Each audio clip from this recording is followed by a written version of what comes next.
Hello students, welcome to my YouTube channel maths mill.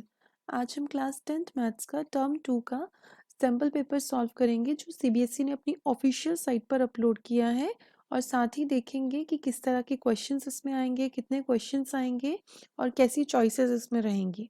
Okay, आज हम math standard का paper solve करेंगे। ठीक है, तो इसमें सबसे पहले क्या हमें जनरल इंस्ट्रक्शंस दी हुई है कि आपको 2 घंटे का टाइम मिलेगा इसमें, and it will B of 40 marks, 40 number का पेपर होगा। तो सबसे पहले इंपॉर्टेंट बात मैं आपको बता दूं, the whole paper will be subjective. ठीक है, इसमें कोई भी ऑब्जेक्टिव क्वेश्चंस नहीं होंगे। ठीक है, तो नो 1 मार्क क्वेश्चन, कोई भी 1 मार्क के क्वेश्चंस नहीं होंगे। ठीक है, it will carry questions of 2, 3 and 4 marks. ठीक है, तो आपको बोला है the question paper consist of 14 question divided into 3 sections ABC. Questions कितने होंगे टोटल? 14 क्वेश्चन, 3 सेक्शंस होंगे ABC. All questions are compulsory. Section A में 6 क्वेश्चंस होंगे 2 मार्क्स ईच के, जिसमें कि 2 क्वेश्चन में इंटरनल चॉइस होगी आपकी, यानी कि 2 क्वेश्चंस ऐसे होंगे जिसमें बोला गया होगा कि आपके पास और वाली चॉइस होगी कि ये करो या ये कर लो आप। ठीक है, section B will have 4 questions of 3 marks each. ठीक है, और इसमें एक क्वेश्चन में चॉइस दी होगी। And section C will have 4 questions of 4 marks each. ठीक है, 4 क्वेश्चन होंगे 4 मार्क्स के, और इसमें भी एक क्वेश्चन में इंटरनल चॉइस होगी, और इसमें 2 केस स्टडी बेस्ड क्वेश्चंस होंगे। ठीक है, और वेरी इंपॉर्टेंट कि इस पेपर को देख के हम पता कर सकते हैं कि पूरा paper NCERT and NCERT exemplars पर ही बेस्ड है। एक बात तो कंक्लूड कर सकते हैं कि आपका पेपर ज़्यादा डिफिकल्ट नहीं है। सारा पेपर अगर आप एनसीईआरटी और एनसीईआरटी एग्जाम्पलर बहुत अच्छे से प्रिपेयर कर लें तो आप एग्जाम में अच्छा स्कोर कर सकते हैं। आज हम मैथ स्टैंडर्ड का सेक्शन ए सॉल्व कर रहे हैं। ठीक है, so question number 1 is find the value of A25 minus A15 for this AP. ठीक है, तो इस एपी में here first term is a is equal to 6, and common difference देखें d, तो वो क्या होता है A2 minus A1, that is 9 minus 6 which is equal to 3। Now we have to find A25 minus A15. Okay, we know an is equal to a plus n minus 1 into d, यही formula है। तो अगर हमें A25 की value चाहिए तो यहाँ n है तो यहाँ n माइनस 1 आता है। सो A25 क्या हो जाएगा? a plus 24d minus A15 हो जाएगा a plus 14d। Okay, bracket open करते हैं, a plus 24d minus a minus 14d, sign will change, a से a cancel, 24d minus 14d, it will be 10d, and what is the value of d? 10 into 3 which is equal to 30. okay, तो बहुत easy question है जैसा आप देख सकते हैं। ठीक है, this question is of 2 marks. ठीक है, सेक्शन ए में सभी क्वेश्चन 2 मार्क्स के हैं। आप चाहो तो इसको अलग अलग फाइंड करके फिर उसको माइनस करके भी आप इसकी वैल्यू निकाल सकते हो, वो थोड़ा लेंदी प्रोसीजर हो जाता है। So this will be very short procedure. Okay, आपको पेपर में अपनी स्पीड बढ़ाने के लिए, क्योंकि इसमें कोई भी 1 मार्क क्वेश्चन नहीं है इस पेपर में, सारे सब्जेक्टिव पेपर है, तो आपको इसमें स्पीड बढ़ानी पड़ेगी। अपनी स्पीड मेंटेन करने के लिए आपको जो है मेथड्स ऐसे रखने पड़ेंगे जिससे आपका क्विक आंसर निकले। ओके, नाउ फर्स्ट क्वेश्चन में ही जो सेकंड आपको दिया हुआ है चॉइस में, that is if 7 times the 7th term of an AP is equal to 5 times the 5th term, then find the value of 12th term. If we take 7 times of 7th term of an AP, it will be 5 times of 5th term of an AP. ठीक है, तो हमें क्या find करना है? 12th term फाइंड करनी है। We have to find 12th term. तो A12 का फॉर्मूला क्या होगा? A प्लस 11D, यानी कि हमें इसकी वैल्यू फाइंड करनी है। तो सबसे पहले यहाँ से देखते हैं क्या रिलेशन बन रहा है। वी नो दैट an क्या है होता है आपके पास, because an is equal to a plus n minus 1 into d। Okay, A7 क्या आ जाएगा? a plus 6d and A5 will be a plus 4d. Okay, so 7a plus 7 6 are 42d is equal to 5a plus 20d. Okay, on transposing 7a plus 42d minus 5a, -20d हो जाएगा, ठीक है, is equal to 0। 7a minus 5a 2a plus 22d, 42 minus 20 will be 22d is equal to 0. Dividing throughout by 2, a plus 11d is equal to 0. हमने क्या किया? Dividing by 2. अब अगर हम ध्यान से देखें, a plus 11d 0 आ गया, name it as equation 1. और a12 क्या होता है? a plus 11d. This implies a12 is equal to 0. इसमें वैल्यू पुट कर दी using 1. Okay, so very easy question. I hope solution आपको समझ आ गया होगा. Now question number 2, find the value of m so that quadratic equation this has two equal roots. आपको बोला है आपको m की वैल्यू फाइंड करनी है अगर इसके दो रूट्स हो. इस क्वेश्चन में सीबीएसई की साइड पे ही थोड़ी गलती से मिस्टेक आ गई है, जो कि करेक्ट कर लीजिए. ये होगा +9 इज इक्वल टू 0. ओके, तो सबसे पहले इसको मल्टीप्लाई कर देते हैं. mx, अब 5x से मल्टीप्लाई करेंगे तो 5 और यहाँ x स्क्वायर हो जाएगा -6mx plus 9 is equal to 0. इसे हम क्वाड्रेटिक इक्वेशन की स्टैंडर्ड फॉर्म से कंपेयर कर लेते हैं. A X square plus B X plus C is equal to 0. अगर इससे कंपेयर करें then here a is equal to 5m, b is equal to -6m and c is equal to 9. Okay, then हमें बोला है the roots are equal. तो roots equal कब होते हैं?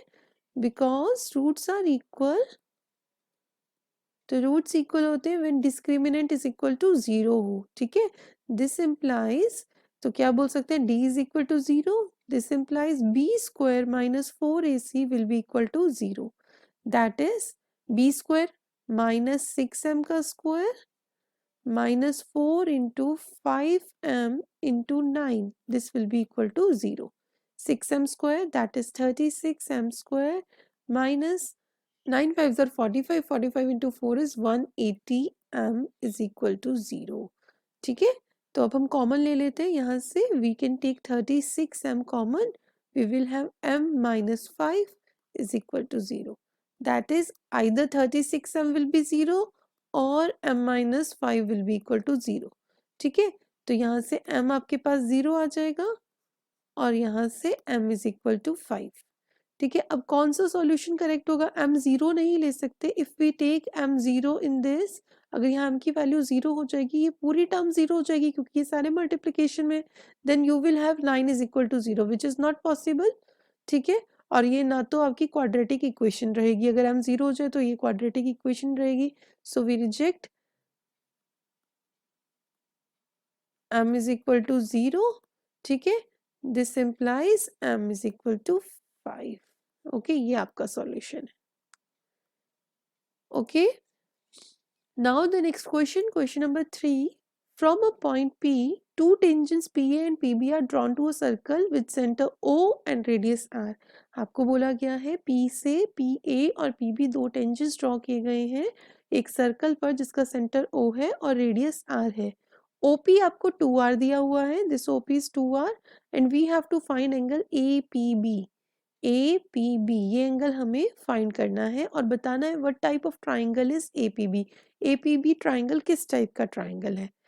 ठीक है, तो हम क्या करते हैं इसके लिए, सबसे पहले हम इस एंगल को फाइंड कर लेते हैं. Let us take this angle as theta. ठीक है, now let us take this triangle APO.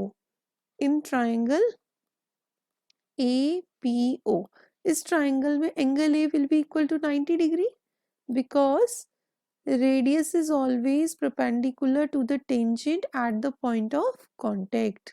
ठीक है, अब ये एंगल 90 डिग्री का है. हम क्या करते हैं, थीटा फाइंड करने के लिए इस ट्राइंगल में ट्रिग्नोमेट्री का यूज करते हैं. ठीक है, तो कैसे करेंगे, we have AO upon PO.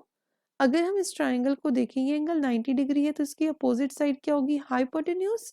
अब हम एंगल थीटा के लिए अगर हम ट्रिग्नोमेट्री अप्लाई कर रहे हैं तो ये इस रेफरेंस एंगल के लिए it will be base and this side will be perpendicular.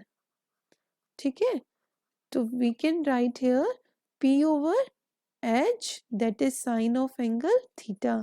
ठीक है, तो sine theta AO over PO की वैल्यू पुट कर देते हैं. AO is R upon 2r, r से r cancel, is equal to sine theta, that is sine theta is equal to 1/2। और sine theta की वैल्यू 1/2 कब होती है? Sine theta is equal to sine of 30 degree, that is on comparison theta is equal to 30 degree। अब ये theta 30 आ गया, so this will also be 30। this implies, ये दोनों सेम क्यों होंगे? हमें पता है जब इस तरह से टेंजेंट्स ड्रॉ करते हैं दोनों जो ट्राइंगल्स हैं कॉन्ग्रुएंट बनते हैं, ठीक है। अगर हम इसको भी यहाँ ज्वाइन कर दें दोनों ट्राइंगल्स कॉन्ग्रुएंट होंगे, ये वाली साइड इसके इक्वल होती है, ये कॉमन है, ये रेडियस है, ठीक है। तो हमें पता है ये दोनों एंगल्स सेम होंगे। Okay, so we can write angle APB is equal to 30 degree plus 30 degree, that is angle APB is equal to 60 degree। Okay, also हमें बताना है कि एंगल APB किस तरह का ट्राइंगल है। अब ये 60 डिग्री है, अब अगर हम टेंजेंट ड्रॉ करते हैं from an external point to a circle, तो ये दोनों टेंजेंट्स की लेंथ सेम होगी। अब ये दोनों साइड्स इक्वल हैं, तो ये दोनों एंगल ए एंड बी भी इक्वल होंगे। So we can write angle P A B is equal to angle P B A is equal to each 60 degree, because P A is equal to P B, because angle opposite to equal sides are equal. तो अगर ये sides equal हैं तो इनके opposite angles भी equal होंगे।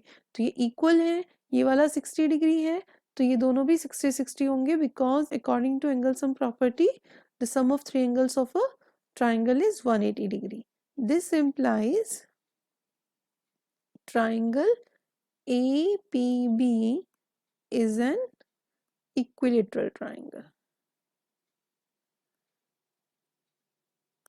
Okay, next question, question number 4, the curved surface area of right circular cone is this।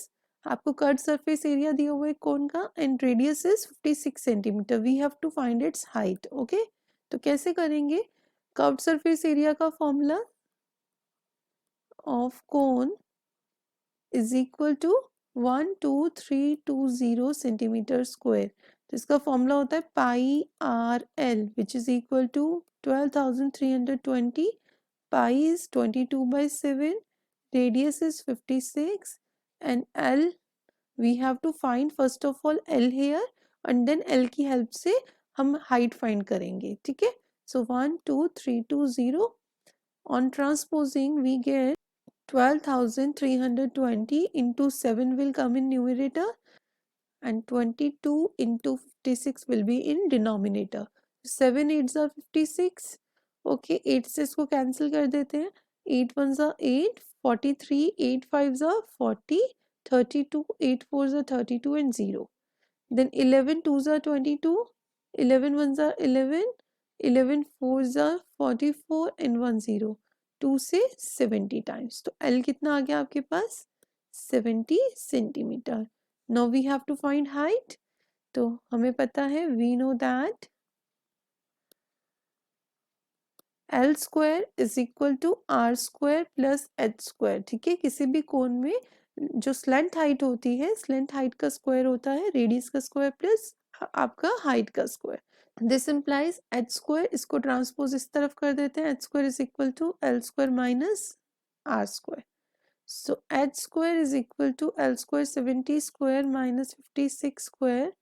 This will be equal to h square is equal to 70 का square 4900 minus 3136, which is equal to h square is equal to 1764, ठीक है। On taking square root h is equal to under root 1764, that is h is equal to 42 centimeter।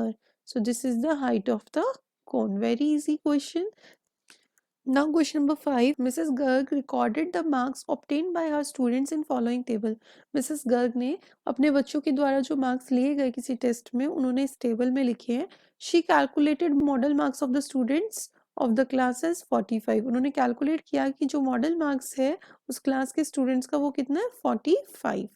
जब वो print कर रही थी इस data को तो उनसे एक स्पेस गलती से ब्लैंक रह गया, ठीक है, तो हमें इस मिसिंग फ्रीक्वेंसी को फाइंड करना है। Let us take this missing frequency as x, मान लेते हैं ये x है। ठीक है, तो सबसे पहले यहाँ पे मॉडल मार्क्स आपको गिवन है, कितने मॉडल मार्क्स? 45। तो 45 किस रेंज में आ रहा है आपका? यहाँ पर इस रेंज में आ रहा है। सो मॉडल क्लास आपकी क्या हो जाएगी? Modal class is equal to 40 to 60। ठीक है, तो हमारे पास क्या फॉर्मूला है इसके लिए? Mode is equal to L plus F1 minus F0 upon 2F1 minus F0 minus F2 into H। अब इसमें जिन क्वांटिटीज़ की हमें रिक्वायरमेंट है उन क्वांटिटीज़ को लिख लेते हैं। फर्स्ट ऑफ ऑल आपको मैंने बताया modal class will be 40 to 60, this is x। सबसे पहले L लिख लेते हैं। L क्या होता है? Lower limit of modal class which is 40। ठीक है, lower limit of modal class which is 40। Then F1 कौन सा लेंगे? Frequency of modal class which is x। F0 क्या लेंगे? Frequency of the class proceeding the modal class, तो modal class की पिछली, ये हो गया आपका F1, तो ये हो गया आपका F0। ठीक है, तो frequency of class proceeding the modal class is 10 and frequency of class succeeding the modal classes, ये हो गया आपका F2 which is equal to 6। H class size यहाँ पर क्या है? कितने कितने का गैप है? 40 टू 60, 60 टू 80, 20 20 का, तो H इज 20 हियर। तो कैसे करेंगे यहाँ पे? Mode is equal to L की value, L is 40 plus F1 is x minus F0 10 upon 2 into F1, that is 2x minus F0 10 minus F2, F2 is 6 into H is 20. Okay, value put कर देते हैं। mod is 45, this is given in question। 40 plus x minus 10 upon 2x minus 16 into 20। 40 को transpose करके इधर ले आते हैं, this will be 45 minus 40 is equal to x minus 10 upon 2x minus 16 into 20। This implies 5, इसको 2x minus 16 को भी इधर ले आते हैं, is equal to, इस 20 को x minus 10 से मल्टीप्लाई कर लेते हैं, 20 into x 20x minus 200। okay, so 5 2s are 10x minus 5 into 16 is 80 is equal to 20x minus 200। This implies इस 200 को हम ट्रांसपोज करके इधर ले आते हैं, 10x को इधर ले जाते हैं, so 200 minus 80 is equal to 20x minus 10x, that is 120 is equal to 10x। ठीक है, तो x is equal to 120 upon 10, that is x is equal to 12। So missing frequency is 12। Okay, तो आपने याद रखना है मॉडल क्लास हमने कैसे फाइंड करनी है। जो मॉड आपको 45 दी है वो आपने देखना है किस रेंज में आ रही है, तो जिस रेंज में आ रही है that will be your model class. Okay, next question, 6 question, इसमें भी आपको इंटरनल चॉइस दी है। तो फर्स्ट जो इसका पार्ट है that is if Ritu were younger by 5 years then what she really is. अगर ऋतु जो है वो 5 साल छोटी हो अभी जितना है, लेट ऋतु's प्रेजेंट एज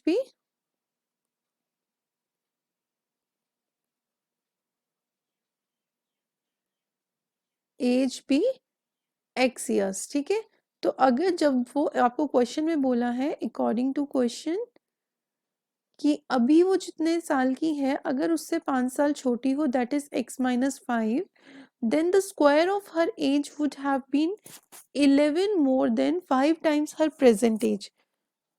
तो उसकी एज का स्क्वायर, अगर वो 5 साल छोटी हो तो उसकी एज का स्क्वायर क्या होगा?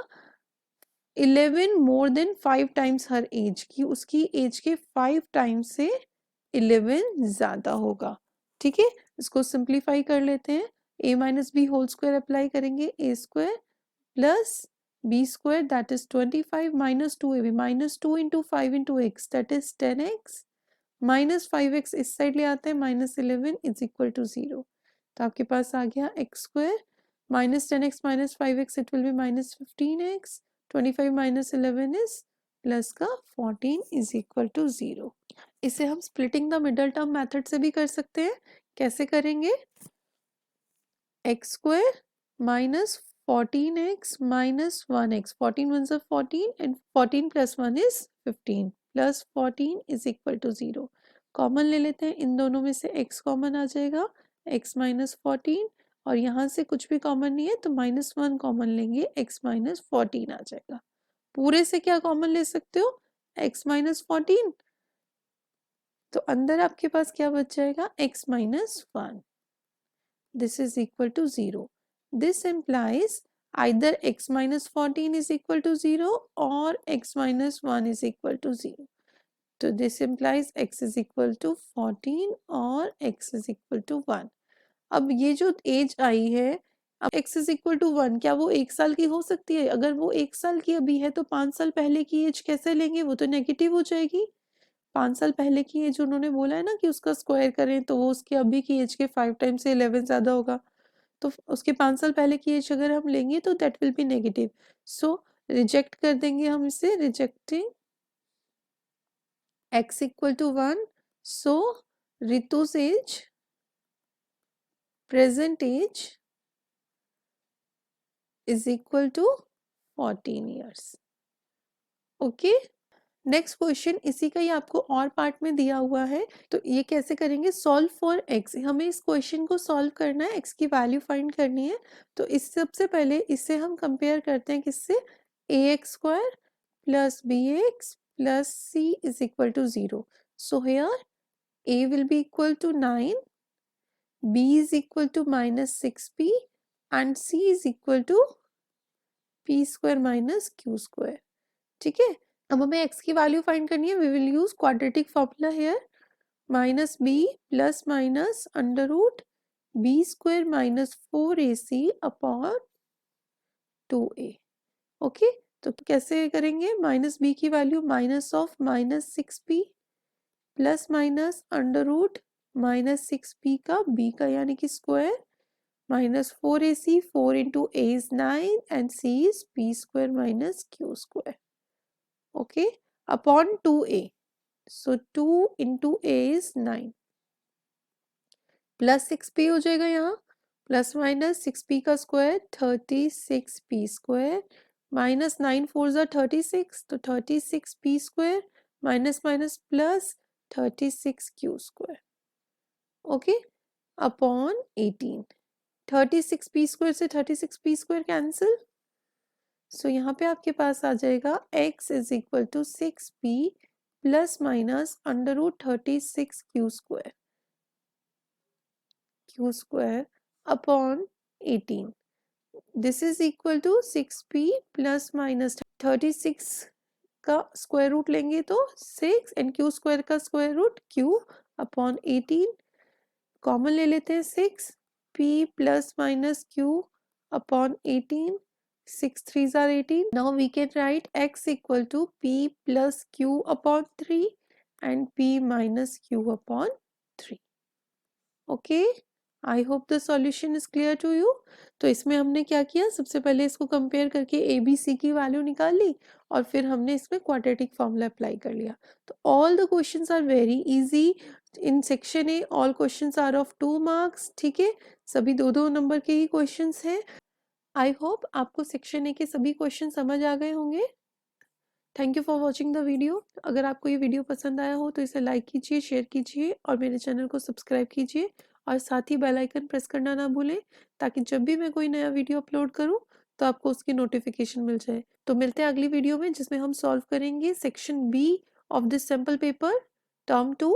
ओके, तब तक बाय स्टूडेंट्स.